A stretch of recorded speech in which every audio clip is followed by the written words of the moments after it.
the next category, pass catcher of the year. Hold on, let me Wow. get my crown on. Man, she's learning from Dan. Did you see that? So Chuck? wait a minute, What since you diva. had Shakir. Also, the diva of this podcast is absolutely Dan Fetes. Yes, there's no question.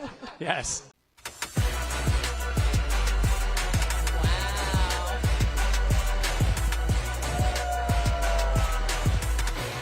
This is the Buffalo Plus Podcast. Oh my goodness. Hello everyone. Welcome to the Buffalo Plus podcast. We are live tonight. We have the full crowd if you guys want to give a little cheer as we're here at the Thirsty Turtle. We're here at the Thirsty Turtle, Bud Light, the sponsor, Lake Beverage, Thirsty Turtle, and Victor. We want to thank you all so much for being here. Awesome. For also joining us on the Buffalo Plus YouTube channel. Please be sure to like, comment, and subscribe. That's There Mike we go. Catalana, Dan Yep. Fetes. I am Jenna Cottrell. We're going to get into this Bills season ahead, the 2025 season finally being here. A little preview of the matchup with the Ravens, as well as credit to me, and also some other special stuff mixed in. So we want to say thank you so much for joining us here tonight. And Mike, what do you think? Bud Light sponsoring this. Oh, this is great. Do you ever stop talking? That's it. For God's sakes. It was And you so wonder- hard not to interrupt. I know, and we did. She kept Aren't you talking. proud of us for not Yeah. interrupting Jenna? We let her speak. And she nailed all the sponsors. Yeah, She did. You tried. This is awesome. We love getting a chance to see you, and we appreciate your support. I've been doing this a long time. I've been doing this a decent amount of time with these two. This is the most fun I have of anything I've ever done covering sports. Jenna's gonna cry. Oh, We no. haven't started. I know. But That's we're so also sweet. Yeah. we've also reached the season, and I can't wait for it to get started. So know. Sunday night we're going to be ready to go. Yeah. That's it. Again, this is pretty. We did this last year here at the Thirsty Turtle, but again, surreal for the support.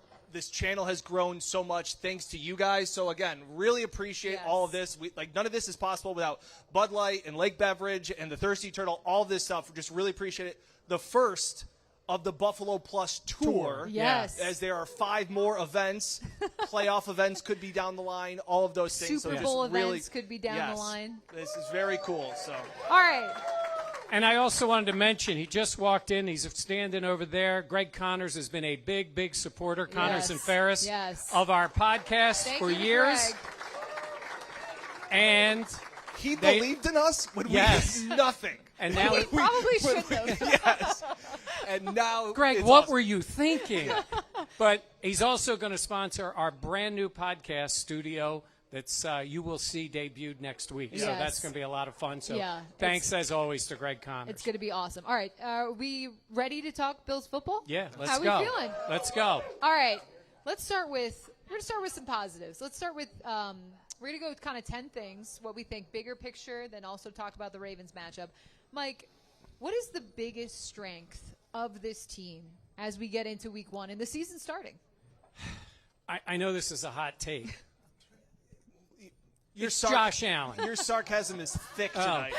Okay, Your see, Philly is showing. everything we talk about, we just say, exclude Josh Allen. Yes. Exclude Josh Yeah. Allen. You got to exclude Josh Allen. Obviously, even Dan knows Josh Allen is the number one guy. What is? Because I'm usually dumb. Is that a dumb comment? No, I think the strength of this team's the offensive line. I really think it is. I think it's, look at that. Look at that. Look at that. We agree. That scares me. It's the O-line. They've done a great job with that group. I mentioned before we started here, I think Connor McGovern's done a really good job. He's the next guy I think they'll sign. But that draft pick of Spencer Brown has worked out. Yeah. Dion is Dion. And I love Osiris Torrance. Like, they are really solid on that O-line. And even as good as they are, honestly, I think they can even be better. The one thing they do, knock on wood, this is wood, is they stay on the field. They play every week. Yeah. That is huge, and hopefully they do that again. One of the big things they talk about when you draft a young quarterback is the 3 Ps. It's protection, play caller, and playmakers. Nailed it. Nailed it. You almost, yeah. I almost, Yeah, almost it's okay. didn't quite stick the landing, but I think that's something that Bean has done really well with the development of Josh Allen. It's the NFL. It is so quick and reactionary, and to give Josh the time, and again, I love Brian Daboll more than certain members of my family, as I have said time and time again. What he has meant to Josh's career, obviously we're now past that, and Josh doesn't need necessarily that. But to have Joe Brady and to have the offensive line, we can maybe agree or not on if Josh has enough playmakers around him, but the protection has been phenomenal. And to your point about Osiris Torrance, nailed that one because I didn't want to do it. I didn't want to turn him Irish again. I think that he could be on the verge of an all-pro season. I think he's that close. And it's not like at tackle. It's tough for Deion. Deion can have an amazing season, and you still have Trent Williams, Penei Sewell, Joe Alt. Deion is very good. He should be a Bills Hall of Famer, but it's tough to crack that all-pro level when you have some of those guys ahead of him. I think it's open at guard, and I think Osiris Torrance could be the guy that at the end of the year we're going, he deserves all-pro honors. He has honestly been one of those players that being drafted and you don't even think about in the best way possible because of how solid he has been throughout his entire career. And I think we talk about drafting O-line, whatever, interior guys. But I feel like for him, what he has done, he's been another guy that's just been that steadying source. And you talk about Josh Allen, the protection that he's had. I mean, Josh also contributes with his legs. He is so elusive. He's so fast. But the way that unit has played over so many years, and that has been just such a bright spot for this team. Sometimes, though, when you have a mobile quarterback, he can run himself into sacks. That's one good thing that Josh does not do. Yeah. He moves around in the pocket. He will find a way to get rid of the ball. He rarely is tracked down that way. But the O-line, it used to be they really didn't know where he was going because Josh didn't know where he was going. I'm talking about 2018 Josh. 2025 Josh knows what he's doing on a play. Though sometimes he can. I think it sometimes he can surprises scare him. you. Yeah, but he can make the plays. But I think it's a well put together group, and they hope they have the depth that they'll need if it comes to that. Yeah. I was drawing a total blank because I couldn't remember. I knew Torrance was the second-round pick, and he was a guy that had been projected to the Bills possibly at the end of the first round needing interior help. That was the Dalton Kincaid draft. Yeah. Oh, okay. I did not remember that. Okay. Yeah, so That's good pick funny how here. that happens. Well, it's like when that pick being so questionable to nail the Bless second-round pick really helps. Bless you. Yeah. Oh, yeah. Sorry. Well, bless you. Okay. All right. Let's go into biggest concern. And I think a lot of people will want to talk about safety, Mike. And that is an obvious area for this team that they drafted Cole Bishop last year. Injuries kept him off of the field. And this season, it's what are you going to get from a guy that you used the capital on? What do you think for this season for him? He's got to step up. When you draft a guy in the second round like that, and it's such an important part. Dan's mentioned this a lot of times, where when you're in Sean McDermott defense and Bobby Babich, they need to trust those safeties. And Taylor Rapp has been good. He is tough. And Dan will refer to him as a crash test dummy. And he doesn't mean the dummy part. He means the tough part. Right, Yes. Dan? He'll injure his own players. Yes. His own teammates. Oh, he's done that. Yeah. But he's become even a better player with the Bills. I think Rapp has. And they need that second safety. And a lot of people were critical of DeMar Hamlin. They played DeMar because he was the guy they trusted. DeMar does not have the physical ability to play the way they kind of need their safeties to play. And without getting too, because we crunch tape 24/7. eat film. But without getting into that too much, you need your safeties to be able to confuse the other quarterback. You need them to play. In the old days it would be strong safety and free safety. Now, they need the guys to be able to do everything. Cole Bishop has the physical ability to do that. He's just got to show it on the field starting Sunday night. Yeah, you start to see the problems. The best part about, and again, without getting too much into X's and O's, but Sean could call defenses and disguise defenses better than most when he had Poyer and Hyde. That's part of it. Bill Belichick did an HBO when he was talking about inside the NFL, and he said it was so challenging to face Sean McDermott's defense because it was like spinning a wheel and you didn't know what you were going to see. And as you got on, and DeMar Hamlin is a fine safety in the NFL. Borderline starter. He's a really good third safety to have, but his limitations are he can't disguise and rotate because when you disguise, you have to be able to recover and move quickly and get back over the top. And you look back at that AFC Championship game, the Kansas City Chiefs were just picking wherever DeMar was. Yeah. And it's not DeMar's fault that he's on the field. That's what the limitations were. Yeah. And so that's where you hope that Cole Bishop can be that physical talent to be able to disguise offenses and confuse them. I want to see that aggressiveness. I want to see the physicality from Cole Bishop. I feel like that's been a piece that has been lacking in his game. He just sometimes, to me, looks hesitant out there, Mike. And I think that comes from his lack of time on the field. He's battled injuries in the preseason last year, and then obviously this year in the summer he's been out at moments. And I just feel like you see that little bit of hesitation means a lot in the NFL. So we were talking about Jordan Poyer before the podcast about him being on the practice squad. And when you compare these players, you would certainly think Taylor Rapp is more of a Jordan Poyer type, the way he'd play physically. And Micah Hyde would you think it's more with Cole Bishop? And they did work together last year at the end of the year. But I think Poyer being even on the practice squad can teach some things or push some things about physicality that Cole's going to have to do if he's going to stay on the field.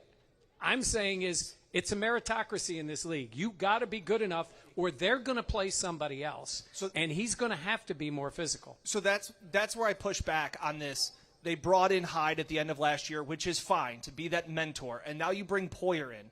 And my problem is that if you need Cole Bishop to see Jordan Poyer, because Poyer's game was his toughness. He got the most out of his talent, and it was limited because he was tough as nails and flew around.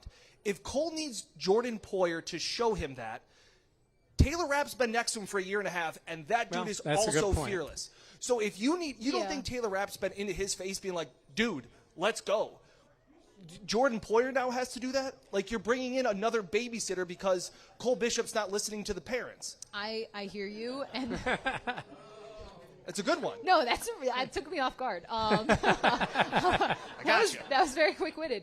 No, I think they're just seeing what could possibly work. Why not try someone else? Because Jordan Poyer has been so successful. Jordan Poyer has played at a level that I don't think Taylor Rapp has. I think Micah Hyde all-pro. Exactly. That's what I'm saying. I think for him, it's just been, why don't we have another guy that's been in between the lines that has excelled in a way that Taylor Rapp hasn't? He shouldn't need that, but maybe why are we someone babysitting a 24-year-old? Here's what you're doing. I don't think you're babysitting That's a question him. for Bean. I think what you're doing is saying this is an asset we have on the team. We need to get the most out of it, and if we don't, and it's going to be one of maybe a take for later in the podcast, they're going to find somebody that can do that job. It's going to be a little sink or swim. Now, here's the one guy you can look at and say, Terrell Bernard played as a rookie and special teams was not very good when he got in the one game against the Jets, and you're like, how's this guy? And then he got into camp the next year, and he got hurt in preseason. And they're like, who's going to play the middle linebacker spot? And then they're like, okay, it's Terrell Bernard. Oh, why do I set myself set it up? Because Dan I called it. predicted that a year before. I did. Man. The quickest pat on the back in the West, this guy. You guys laughed. I said, Tremaine Edmonds is going to walk, and they're going to do Terrell Bernard. And they did. You saw it before anyone. Please cut this out of the pod. Dan was right. Yeah. There it is. But mugs are available at the BuffaloPlusStore.com. So Bobby Babich, we were talking, and I made that reference, and he said that's a good reference, Mike. He was did good, say that right? was a good reference. But this is what they need out of Cole Bishop because he didn't get a lot of time, and they're throwing him out there. So let's see if he can play. So it's still my biggest area of concern, but the guy's going to get an opportunity to see if he can keep the job. Well, maybe he will have a breakout season. And that is our next category, a breakout season. And just transition. What a host. Smooth. I'm trying. It's my first time hosting She's so live. nervous. I'm so nervous. So thank you for all bearing with this. But in terms of a breakout season, Dan, there's been players last year, pass catcher of the year, mine, Khalil Shakir, had a breakout season. It's fun to pat yourself on the back. I know, hold on. Am I doing this right? Yeah, you just give yourself softballs and you just hit them out. Look at that. It's easy. But I picked Khalil Shakir because I believed in him. I saw it, and obviously it came to fruition. Now, in terms of a breakout season. It was a chalky pick. Oh, my. Really? It was the only player that was returning that we said had caught a pass from Josh. They had drafted a guy in the Man, he not only wants to take credit, he wants to take it from down. Jenna. Good pick. Then why did you pick MVS? Because he wasn't. He wasn't good. Oh, that wasn't chalk. Yeah, that was not at all. It's called hot takes. Oh, that's right. What do you got, Hot Take? Who's your breakout? It's Curtis Samuel. I've got too much stock I bought too much stock this offseason in Curtis Samuel that if I'm going to go bankrupt, it's going to be on Curtis Samuel. I don't like that bet for you. Can't be worse than MVS. It can't be worse than what I thought the other one was going to be. And the bar is the floor. Hearing Joe Brady talk about him today, too, just the understanding of, like, you saw what he could do in the playoffs. I didn't use him correctly during the regular season. And this was a guy I think people wanted to trade or cut because of the salary that he was owed. But, like, they obviously saw a lot in him to give him his contract that he got last year.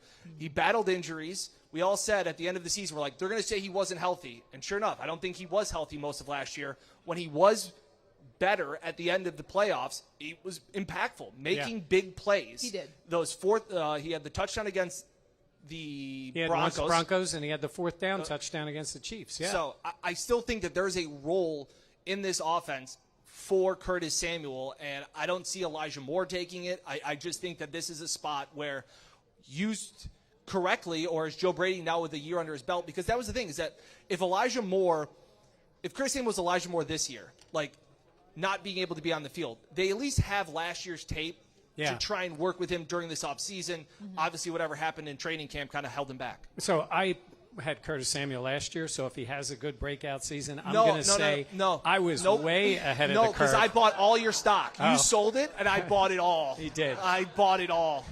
I got Greg Rousseau, and I know they just paid Shocking. him. I am a Greg Rousseau guy. I think Greg Rousseau can play. Tombstone is going to be like Mike Catalana. Why are you talking tombstone with the old guy?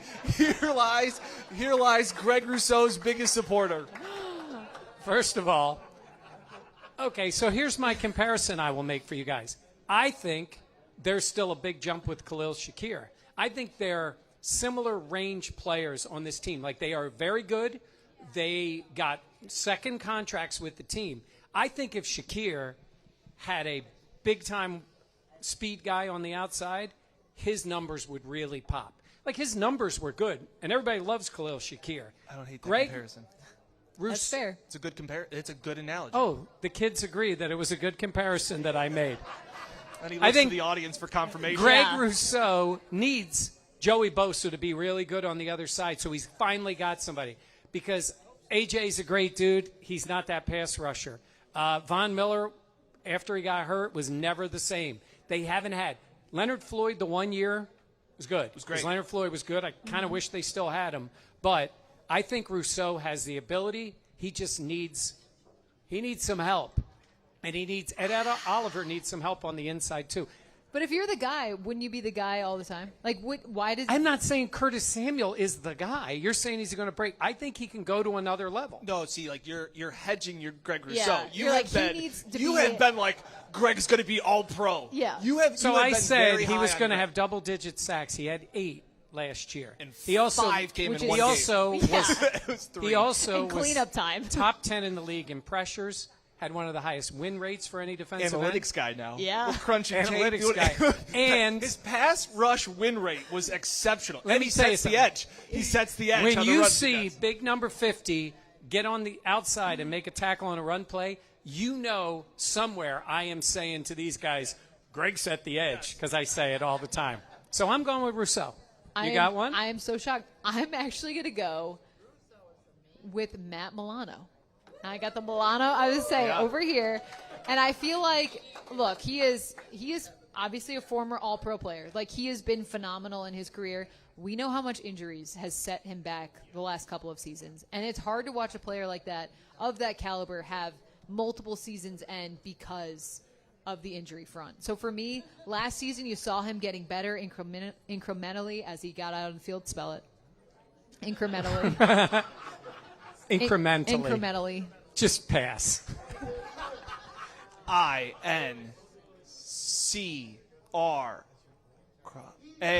No, it's E. MENTA. I'm not going to lie. Don't you feel like I sort of hold my breath when he does that, and then I realize it's not going to happen. It's never going to work.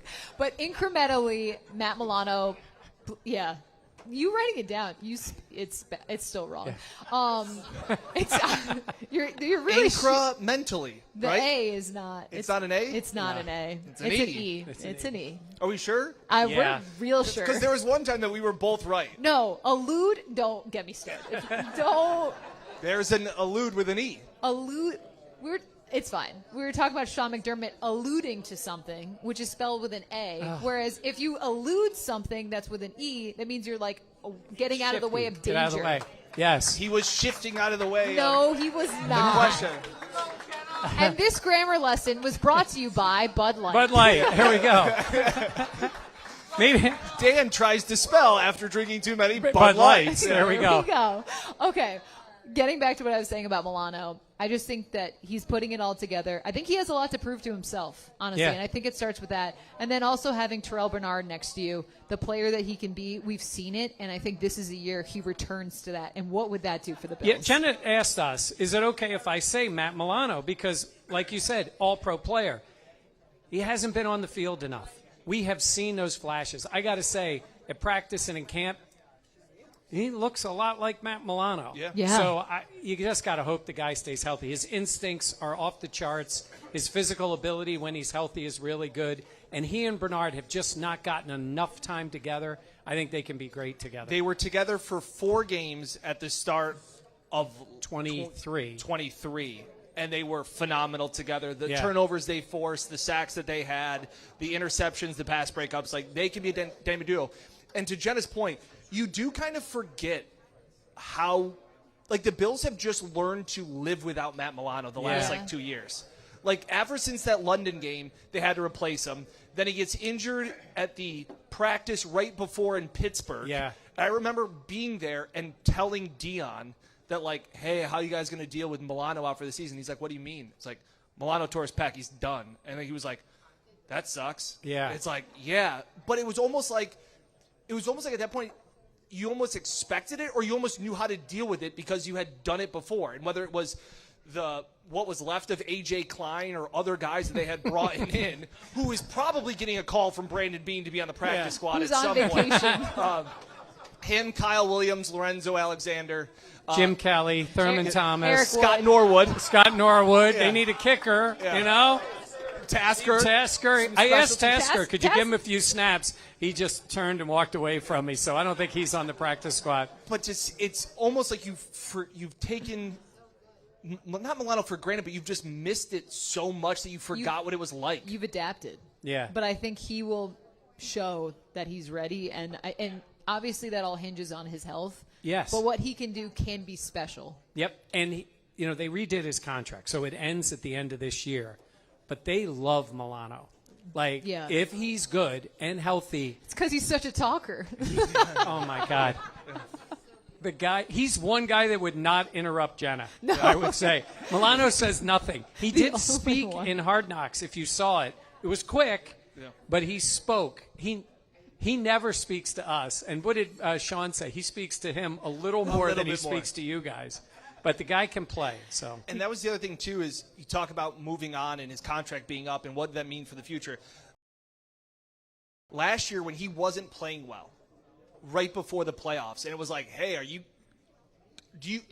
you comfortable sitting Milano down for the sake of the team? And Sean was like, no. Yeah. Like, I'm going to ride with Milano when he's healthy. Like, that goes to show you that while his contract may be up, if he's anywhere near the caliber of play that we know that Milano can be, they will not hesitate to bring him back. Yeah, that's very true. All right.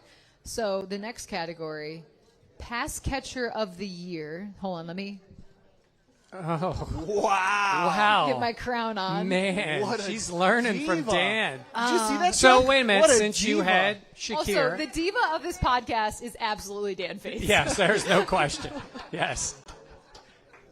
Yeah. Yeah. Just own it. I love you, but yeah. A little bit. So you picked Shakir last year. So are we talking about yardage as pass catcher of the That's year? what we did last year.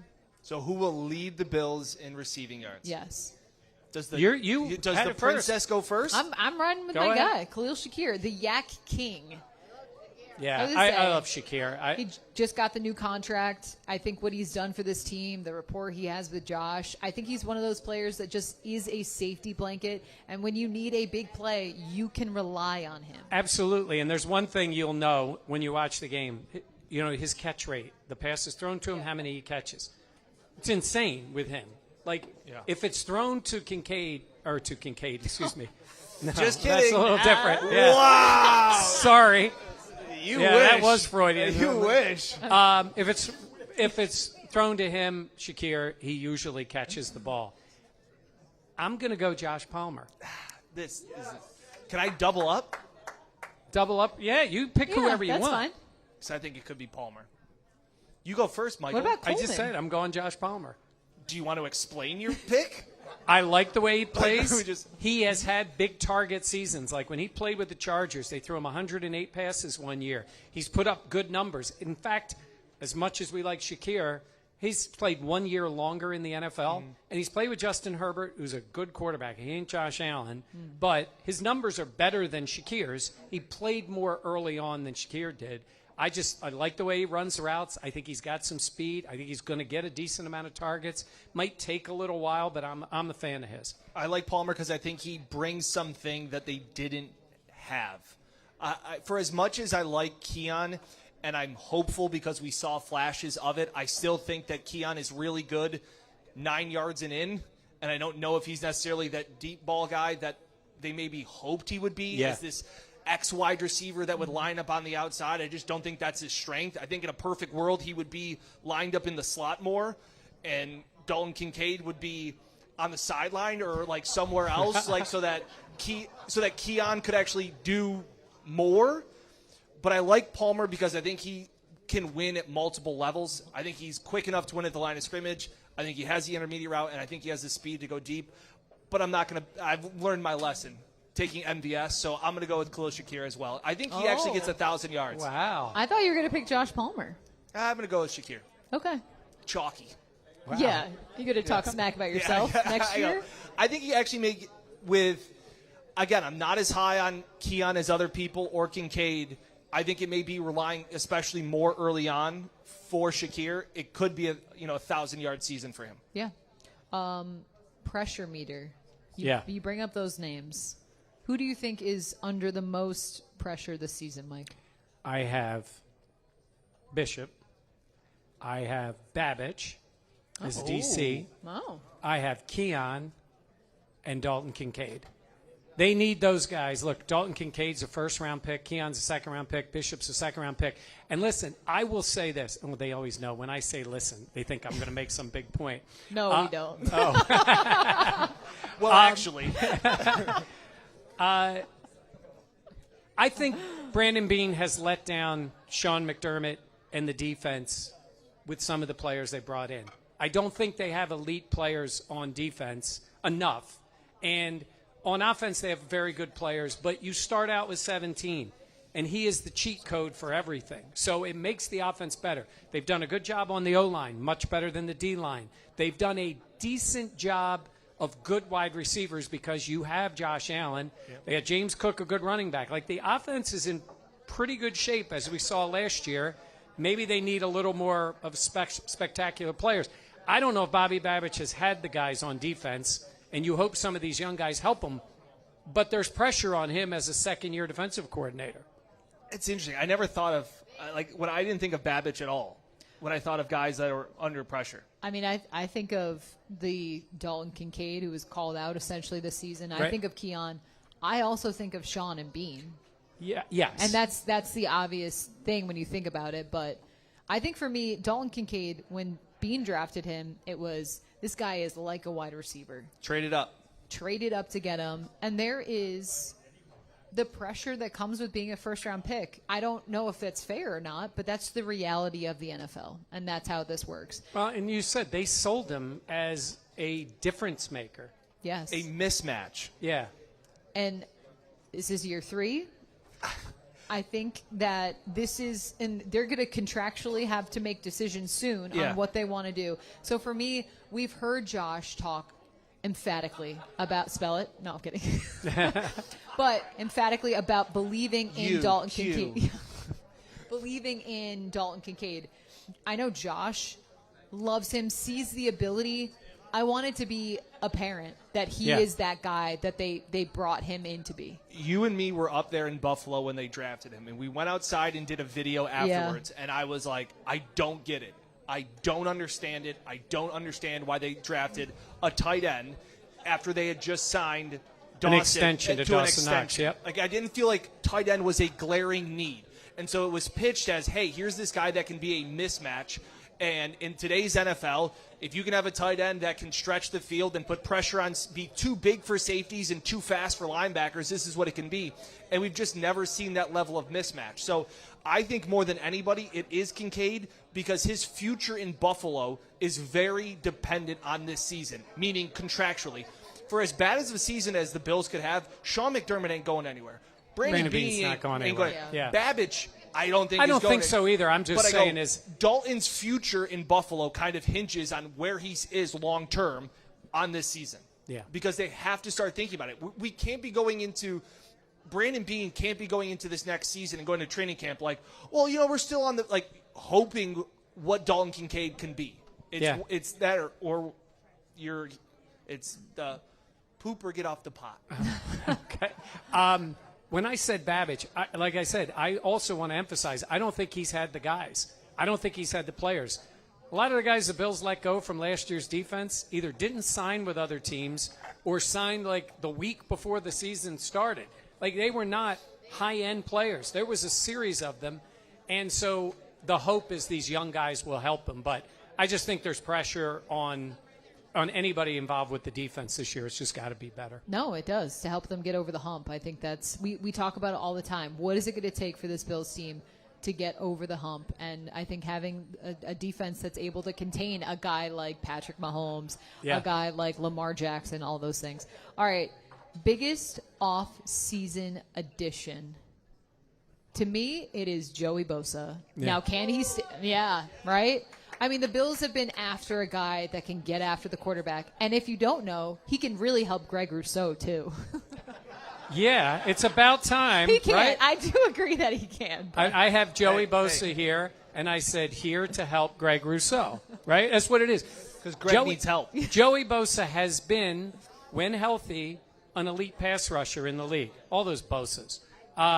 He has been that guy when healthy. You got to be on the field. And I think Bosa has ability. He's looked good. He has been out there. I think, some people were like, oh, bubble wrap Joey for the year and get him ready for the play. No. That dude's going to play, and he's going to play a lot of snaps. And the hope is to keep him healthy. I think he's pretty happy to be in Buffalo right now, and then he'll get his opportunity. He told us during training camp, he was with the Chargers before, he said at training camp, which mind you is July and August, he had spent more time with his Bills defensive lineman teammates than he did his entire, essentially, decade in L.A. Yeah. I'm like, dang, they did not hang out at all. Yeah. Who you got? I think it's Maxwell Harrison. I was about to say Gabe Davis. We'll get him going. I won't do that. I'm sorry. So we'll get to that. Tell us about Max. Is that gaslighting? Yeah. Don't gaslight me. I think it could be I think Maxwell Harrison, when he plays, because there was such a hole at who would be the cornerback too. And again, while I may not have thought that Harrison would have been the pick, and I'm not necessarily saying I even love the pick to some extent, because I don't think he fits the Sean McDermott form, tackling, tough-nosed football like I expected him to be, but he provides speed, which is something this defense hasn't had. And when I look around and you see some of these teams, like all they're trying to do, they talk about it with the safeties, is they're trying to get you into space. Mm-hmm. Offenses are trying to create it. Defenses are trying to cover it. Maxwell Harrison may be a raw product right now, but he can cover space with his speed. And we saw that at training camp. While it was up and down, the way that he is comically fast is something that this defense does not have, especially in the secondary. And when he gets on the field and to what extent, I think he could be the biggest addition for I this think team. he could help them. I'm concerned about the fact that he missed so much key time. And it's not a veteran player. We're talking about a rookie who didn't play in the preseason, got hurt during camp. Now he's going to be a month into the year, and practice is very different in the regular season than it is during the preseason and during training camp when there's 90 guys and they're basically playing like two different teams. He's not going to get the ability to ramp up as easily as he would have if he would have had that in his pocket. I do think his ability is strong. I just wonder how much he's going to be able to give them this season. So that's where I can't contradict myself, because I said going into drafts. Well, you've done that before. Yeah, I know. But I was saying, I went into this draft going, draft somebody that has a special trait. I just kept wanting somebody. I wanted the Bills to draft a baseball pitcher that had a 102-mile-per-hour fastball because you can't teach that. He loves the baseball I would say, or should we get a golf one in there? Or a golfer that hits the ball 350 yards. Like, you can't teach that. You can work on the irons in the short game, or you can work on the changeup later. So even while I think that Maxwell Harrison could be very raw, I don't think his technique needs to be flawless or the time he can make up for because stuff. he can just chase things down. And that's something that the Bills have not had in the secondary. Benford's really good. I think he's no question a top 10 corner. But, like, they haven't had two corners that can just say, we're playing man coverage. Yeah. Like, that's not what they do. That's why Christian Benford's so good, is that he's smart. But if you have Max who just has raw speed, I think that's a big boost to the secondary. Yeah, my concern is just him getting on the field. Yeah. And he is small. Like, he is small and he is thin. Small. Yeah. That's the durability piece is definitely something. I think, to your point, I think he's one of the biggest offseason additions. I do think he will have a big impact on this team. I just don't know if it will be this year because of the limited runway he has, missing out on training camp and everything all the learning that happens at Fisher and early on in the season. So that's my one thing that I do think could hold him back. But you talk about having a special talent, that speed is serious. Yeah. And that is something, like you said, this defense has missed. Yeah, looking at just some of the comments, too, from Facebook, Rich has been constantly in the chat saying Deion Walker, as we've talked about this, which I agree. And you talk about a special talent like Maxwell Harrison's speed. Deion Walker's size is just comical. He's so massive, and the way that he moves. 6'7", 350. Yeah, but and he can move. I would say, tell them what Ed Oliver says. He describes him as a dancing bear, like he's a bear on ballerina legs. That is something that is special. And he's not just, like we've talked about, he's not just a massive human being. So wait a minute. Okay, look, let him cook. Here we go. What do you got? He's not just like a space eater. Like, he's not just somebody that's going to stand there and eat double teams. That's not really who he is at all. No, he has move. Finesse, and he can be a pass rusher and all of those things. I don't know what I was going to say, but I was like, I don't think space eater is that. I think I was going to say man eater, and I was like, that's not it. It's like, that's not it. I will say one thing when you short-circuited there for a second. We were talking to Deion the other day. He's this massive human being. And he has this baby face. Yes. And you realize he's 21 years old. Yeah. And played last season with a broken back. Yeah, he broken back, and he stayed on the field for his teammates. So to play defensive line in the SEC with a broken, anywhere with a broken back. Yeah. And TJ Sanders is talented. Like, they have guys, they need them to be good players. They have not done great drafting on the D line, especially on the interior. I mean, they drafted, Boogie Basham. They just have not done well enough. And they've again, I like Jordan Phillips. They have just recycled him year after year because they haven't been able to find a replacement. It's the same thing. Like, DeMar Hamlin has started these last few years because the Bills and Beans' inability to find a long-term replacement at safety. So you're left with going with the devil that you know rather than the devil you don't. Yeah.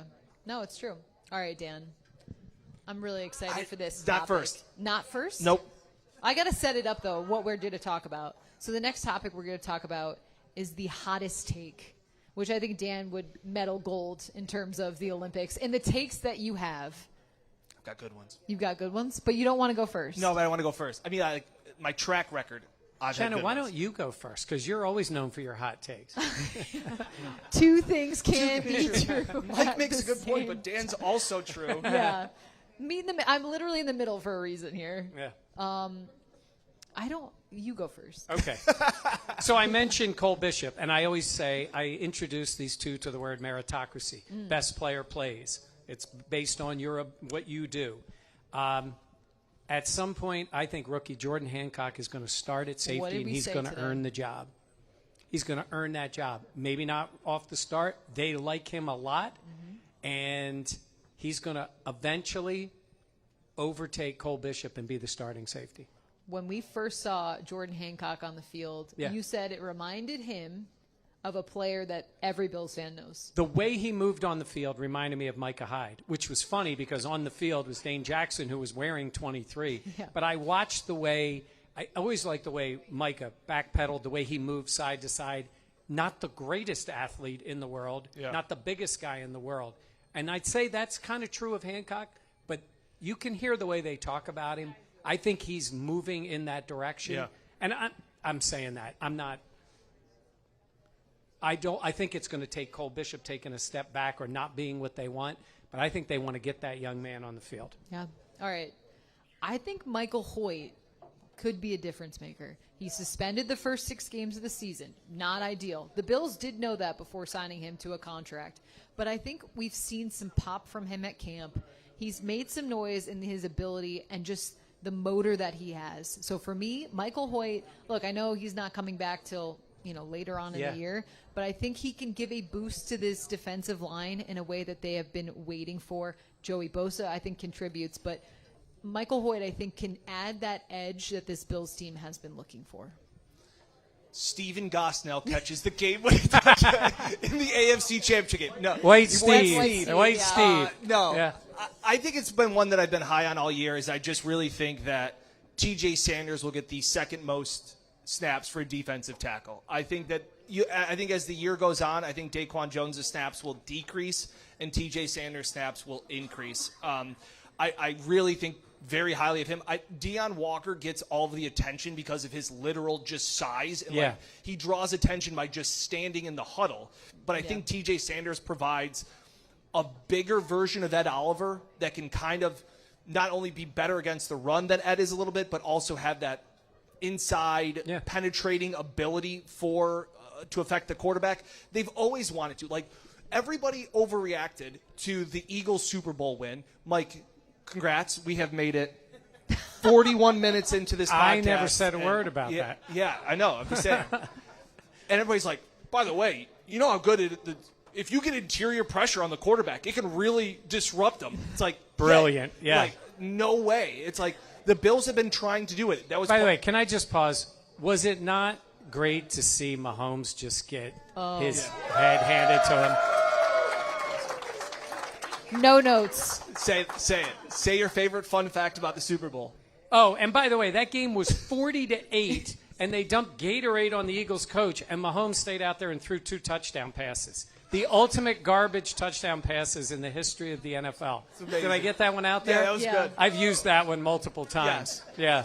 That is fair. I think that this defensive line, I'm cautiously optimistic, can be a strength of this team and not a weakness like it has been in years past. I think that is also the key in the playoffs. Yeah. Like when you need to get the pressure, who is going to step up to do that? I totally see what you're saying, though. T.J. Sanders, maybe not originally, but as the season goes on, because the season is a journey, right?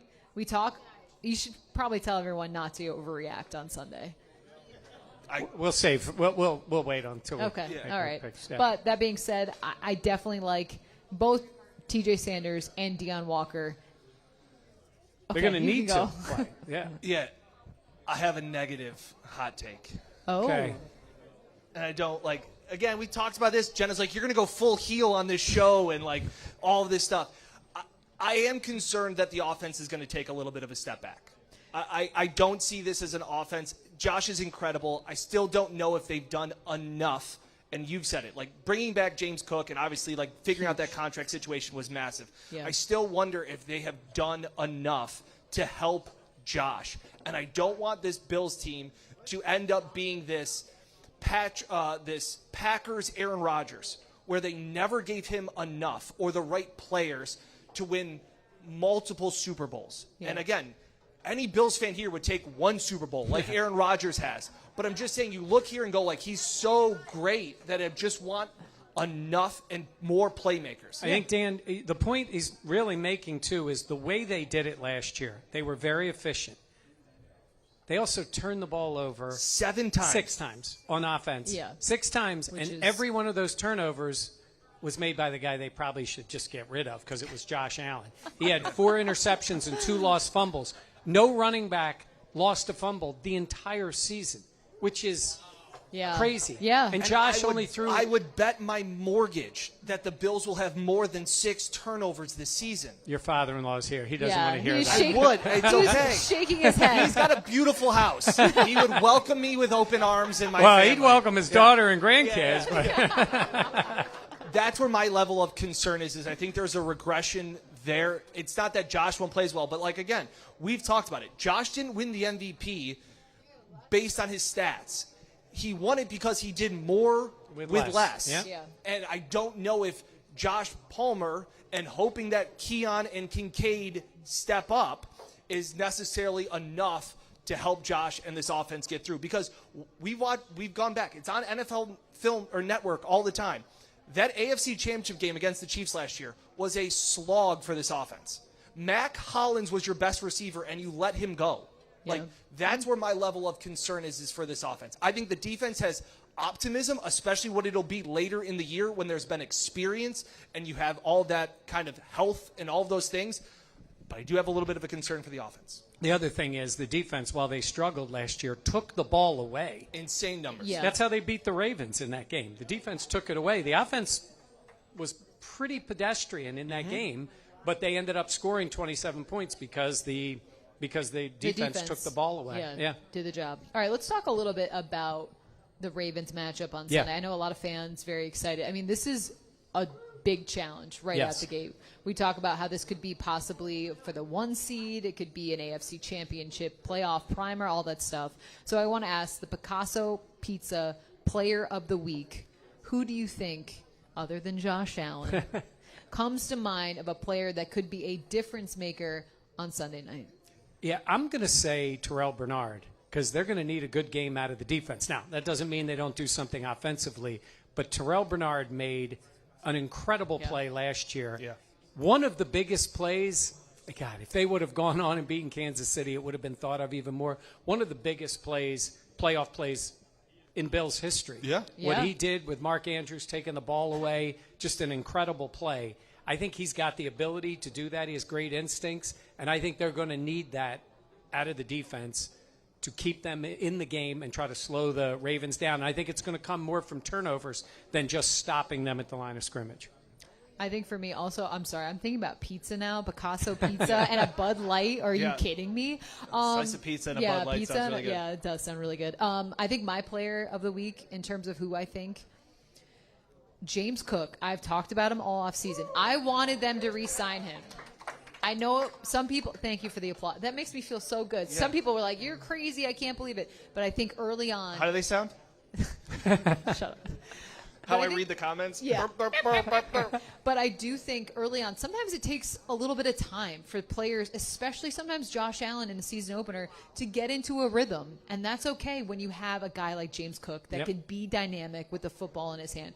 We saw how amount of touchdowns he had last season, and I think his game evolved. It took the next step because we saw the dynamic, explosive plays that he was able to put together and how that changed the way other teams' defenses had to react to the Bills' offense. It wasn't just Josh and his arm and running the ball. It was also James Cook. Where is he at on the field? And you need to make sure you're able to tackle him. So for me, James Cook is my, Picasso Player of the Week. Yeah, thank you, because I just think what he can add. Yeah. And Dan, it is so important for a team to be able to win in multiple ways, and that includes running the football. I love when Jenna just tells Dan the way it is. Yeah? What was that? Sorry. Yeah? Oh, okay. Was I right? That's debatable. I know we've talked about him a lot, but if the Bills are going to win this game on Sunday, Cole Bishop has to be. I'm not saying he has to be the star. He doesn't gotta have be good. to. He's got to be really good because you talk about all this extra prep time. The Baltimore Ravens are circling wherever Cole Bishop is on the field. That's where we're going to attack. Whether it's going to be running or whether it's going to be with Mark Andrews or Zay Flowers, that's where they're going to attack. He doesn't need to have. I'm not saying he needs to have an interception and a forced fumble and all these things. He needs to be good and He needs to be competent. and that's what he wasn't last year. Well, yeah, and like I said, that first game, nobody was good against the Ravens, Yeah. and they got run over. As a team, they were much better, certainly defensively, when they won in the playoffs. Picasso's player of the Play of Game. the week. Play of the Yeah, week. perfect way to tailgate. All right, season prediction and game prediction time.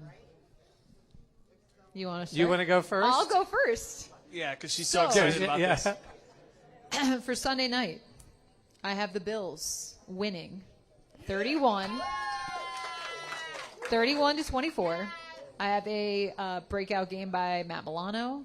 I think for this team, it's going to be tough early on in this game. I think for both sides. I think it's just going to take a little bit for the players to get into it. Josh Allen joked this week at practice. We were saying, what do you need to get into the game? And he said, I like to get hit. Yeah. Well, Like, he's no. yeah. But- He said he used to like to get hit. Well, I was going to follow Yeah. up and say that's what sorry. he used to I interrupted need. her. No, that's mild for you. But I think for him and for this team, it's going to take a little bit. But I think once the Bills get going, I think James Cook. I think I want to see some stuff from Keon Coleman. What can he do in year 2? And then the defense, I think, does enough. I think they're able to weather the storm that is the Ravens and their just offensive firepower. But I have the Bills starting out the season 1-0, 31-24 win, and I have them in terms of my season preview. I think the Bills can win 14 games. I know that might sound, but I think the way the schedule opens up, when they played certain teams, how they were able to attack, I think the defense needs to get figured out. But I have the Bills going to the AFC Championship game. I think they beat the Ravens, and they head to the Super Bowl. Look at Jenna firing up the crowd. Wow. Look at Jenna. Right before. Yeah. So here's what I'm going to say. Yeah. I How's have. the play, Mrs. Lincoln? No, it doesn't work there. You just shoehorn that into everything. So I'm going to start with the good stuff. I also have them going to the Super Bowl. I have them beating the Ravens in the championship game. I have them at the lowly 13-4, not 4. Well, you have 14-3. I have them 13-4. I think one of the 4 is on Sunday. I think it's going to be a tough game. I'm concerned about the defense. The Ravens are coming into this game. Look, it's not like revenge. If you win the game, they don't put you in the AFC Championship. That's what the Bills did last year. I think for Baltimore, they felt like they gave that game away to the Bills, and I think they are a little more equipped early in the year. I still think it's close. I think it's one of those games. The Bills don't lose very often like this. 10-0 at home last year. Yeah, but I think it's a 27-23 Ravens win, but the Bills will still be going to the Super Bowl. Oh, boy. Yeah. How's that? There was like a collective groan, and I'm not going to make it any better. All week I was kind of looking into this game, and I said, my head says Ravens, but my heart says Buffalo at home, final home opener at Highmark Stadium. Like, they're just going to find a way to get it done because that's what they've been able to do.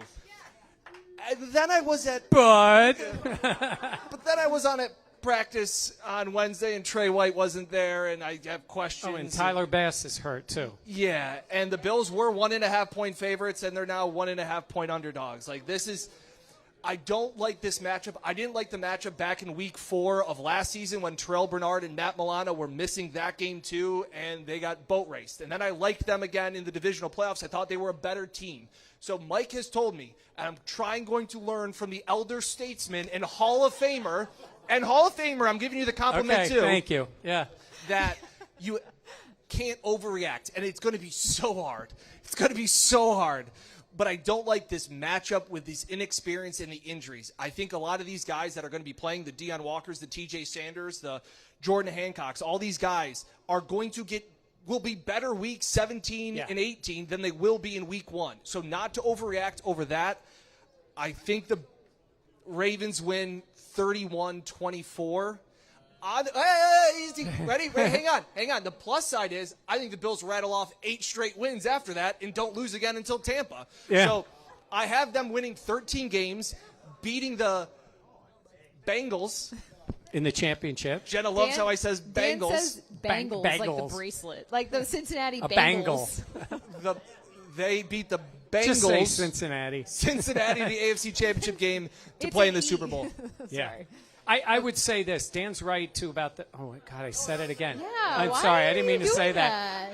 Not right about the pick, but here's the thing about the Ravens, and that's what was so tough for the Bills last year. You prepare for the Ravens and then quickly had to turn and play the Chiefs. very different team in every way. Yeah. I think the Bills match up much better with the Chiefs than they do with the Ravens. Mm-hmm. And to answer the question for Deion Walker and TJ Sanders, not only are they that fast and that big, but they're not getting any slower and not getting any smaller. And I do think, like your point, early in the year, that's a tough first matchup. Well, and it's also interesting, too, because when we were having our meet and greet before the podcast, we were talking to so many people, and I was kind of asking, like, hey, what are your thoughts about Sunday? And there was a lot of that, like, we'll see. Like, I think there was a little bit of understanding. Like, there's not just this blind faith of, like, oh, they're going to be fine. It was like, this could be a close game. I talked to another person who was like, I don't know, man. Like, this is going to be tough. So, like, understanding that, like, this – they've been 2-2 in their last 4 Week 1 games, and it hasn't affected their outlook on their season. And also, last year they got blown out in that game by the Ravens in week number 4, and the Bills still ended up with the home field advantage when the playoffs came. That's so true. sometimes we overreact to that early. The Bills have gone out to Kansas City and won early and still ended up having to go back there for the playoffs. So it's a long season. Let's see how it plays out. But a win would be spectacular. We all have them in the Super Bowl. Yeah. Yes, we do. So just to recap, Ravens, Bills. Just so we're all clear Wow. here. Just so we're all clear. Okay, so we always do our guesses, and the season predictions are very important because, as most of you know, we keep a record. Now, last year, I won, and I made Mike and Dan do Pilates. That was the punishment. Which, if you haven't watched that video, Don't watch it. I it's fine. highly, You're fine. Do not highly watch recommend. it. Don't if you need need it. a laugh, if you're feeling down, watch that. It was Your not a spirits- Pilates studio. It was a black site torture chamber. It was bad. It was, for you, yes. Yes. It was hilarious. But we're going to say our punishments that we're going to pick for one another. So the setup is that whoever wins the records will have to force the other two to both do the activity of their choosing. Okay. So you're first. You won. So for me, I'm going to do like Hot Ones where you eat spicy wings. And then I'm going to curate mean comments about you guys that you have to read. Now, they'll be funny and all that mean stuff. comments that people send about Dan and about myself. Dan and Mike. And so as the diabolical. sauces get hotter, so do the tweets. So and we'll the have to comments. eat the wings and then read the terrible things people write about us. Yes. Yes, you're mean. I'm People not think she's mean. nice. She's a little mean. Right? Yeah, Zach was nodding when I said you're mean. He laughed too hard. Okay, I'm going to give you my punishment for them when I win.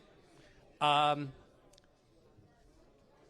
two of them are going to have to do duo karaoke to the song of my choice. For the record, we cannot By the way, sing. this is not like in like Dan's basement. This is at a karaoke place where there's people Don't there. come. Yes. Oh, you guys are all invited when it Don't be happens. there. Song of my choice. Yeah. Can't have Mike win. Just can't have Mike win.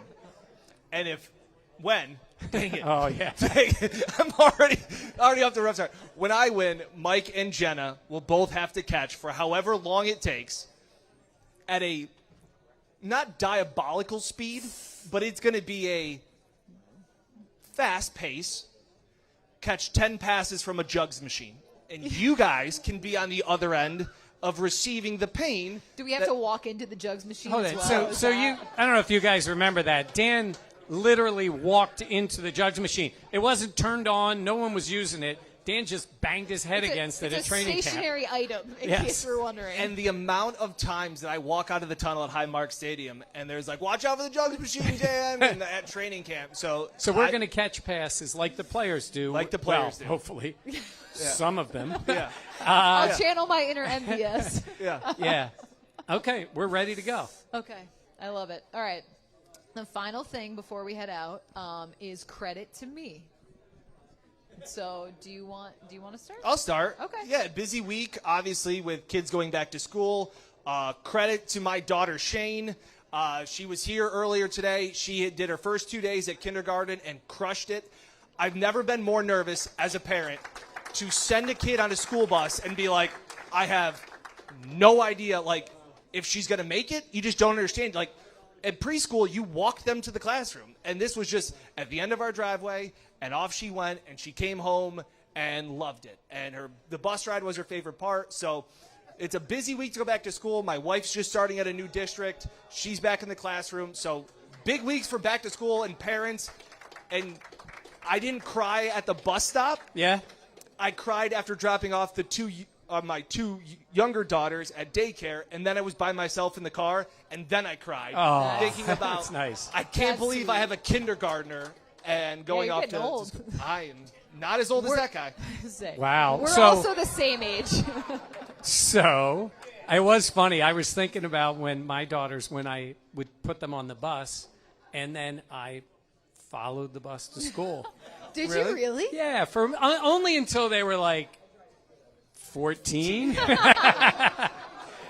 And by the way, we had a big week because I had 2 granddaughters go to school, and they crushed it too, except when the 2-year-old just threw herself on the floor and refused to eat, Yeah. and my daughter had to go back and pick her Yeah. up. Other than that, they did great, Yeah. so they Seems were like a fine. pretty good- And again, yeah. so especially Renee, my wife, barely watches this podcast. She was here earlier, then went to go be super mom and put Yeah. the kids to bed.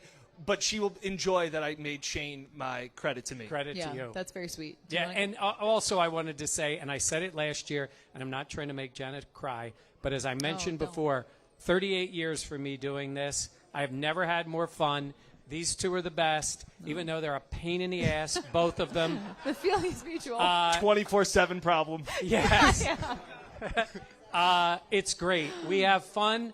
Yeah. They're going to have to drag me out of Buffalo Plus doing this. I'm having a lot of fun. You're firmly planted. Okay, but this is great, and thank all of you for coming out. Yeah. This is awesome. This is great. We appreciate it. Yeah. Truly, that was the credit to me is everyone here showing up, and truly, we're closing in on 40,000 subscribers. Yes. Which is unbelievable, and I can't tell you how much it means. I mean, tonight, Thirsty Turtle, thank you. Bud Light, thank you. Lake Beverage, thank you. Mike and Dan, I guess, also thank you. I look like an asshole now. Where it's like, credit was my daughter, and you guys are like, all of you. And I was just like the selfish person. And by the way, The diva of the podcast. No, Yeah, I'm that's kidding, I'm it. kidding. Jenna mentioned Bud Light. They're here with us. We love the Thirsty Turtle. We'll always be back here. Yeah. We're doing some other stops. Come along. Bud Light is with us, and maybe we'll make it back here for the playoffs. Who knows what we got going? 'Cause this Playoffs. place is great. I know. We so appreciate truly everyone. It was so nice to meet you, talk to you. Also the people on the Buffalo Plus YouTube channel. I can't say how much it means. Like, we are a small podcast. We're trying to grow. We're trying to take it to the moon. Huge. But we are not the Kelsey brothers. Yeah. Shocking, I know. I would say, But- but Wait, Jenna's going to. we got. Oh, Greg, hold on. Greg, oh, Wait. First of all, this is not a small podcast. And I want to congratulate you guys because I don't know if you know this, but Bud Light does not sponsor local podcasts or local really cool. productions like this. that's really cool. And you guys have proven and demonstrated what you guys have done for Western New York and what you do for Bills coverage is thanks, national. Greg. Right?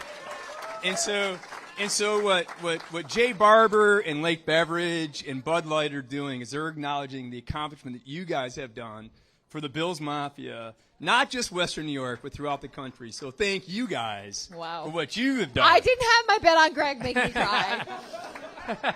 Okay, real quick. I told this idea to Mike years ago, and I was like, I think it'd be really cool if we did a podcast, if we did a YouTube channel, and Mike bought in 1,000%, and Dan came along and did the same. So thank you. So so did you. So thank you so much. All right, I'm just saying. Crying over By here. the way, I love this suit. This is awesome. I know. Oh, look at that. What do you think the prediction is for this year? I don't know. It's, I love it. Greg, thank but you. thank you guys, and this is so much fun. Thank you guys for coming out. Yeah. This is what we've talked about for 2 years of trying to make this happen. Yeah. Yeah. And so Jay Barber and Lake Beverage and Bud Light, you guys really made this happen. Yeah. We're going to bring it throughout Western New York and throughout Rochester. So thank you guys for bringing the fun. Thank you. And let's go Bills! Thank you so much. Thank you, everyone. All right. right. Thank you. Greg Connors and Ferris, thanks again. Thanks for the All new right. podcast studio. All right. Yeah. Thank you to Appreciate everyone. it. Yeah, thank New you. podcast. The new podcast studio. Thank you, Greg. Please be sure to like, comment, subscribe, and share. We will catch you next time on the Buffalo Plus YouTube channel. Thank you, everyone.